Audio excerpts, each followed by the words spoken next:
तो गाइस मैं घर पे आने के बाद नहा धोआ के सोई भी नहीं, मैं सोऊंगी मेरा कमर में इतना दर्द कर रहा है, बहुत ज़्यादा दुख रहा, मैं चल नहीं सके है कि नहीं दर्द करे। रोटी दे। तो मम्मी नाश्ता में बनाई है चना आलू की सब्जी रोटी, और मेरा भाई का फ्लाइट में उठ गया तो कॉल करके बोल दिया मुझे, जब वो लैंड करेगा तो बोला है मैं बता दूँगी। तो मैं तो मम्मी को बोली मैं ऑफिस में रहूँगी, तो कैसे का, तो मम्मी बोली तू तो 4 बजे तक, मैं 4-5 बजे तक चल आऊँगी गाइस। जाएगा तो गाइस अभी मैं जा रही हूँ ऑफिस, तो पैदल ही जाऊँगी क्योंकि देखिए यहाँ से कितना दूर तक पैदल जा सकती हूँ, उसके बाद टोटो पकड़ूँगी क्योंकि आज बहुत जल्दी निकली हूँ, 10:20 हो रहा है। जब हम लोग सब लंच कर रहे, देखो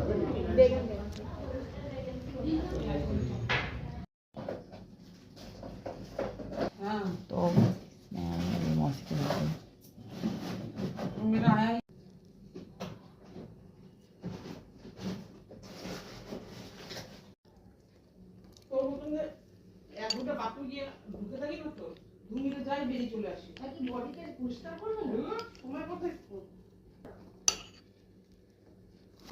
সেই বলো না, সেই ওদিকে সে আমার কালকে করতে হবে।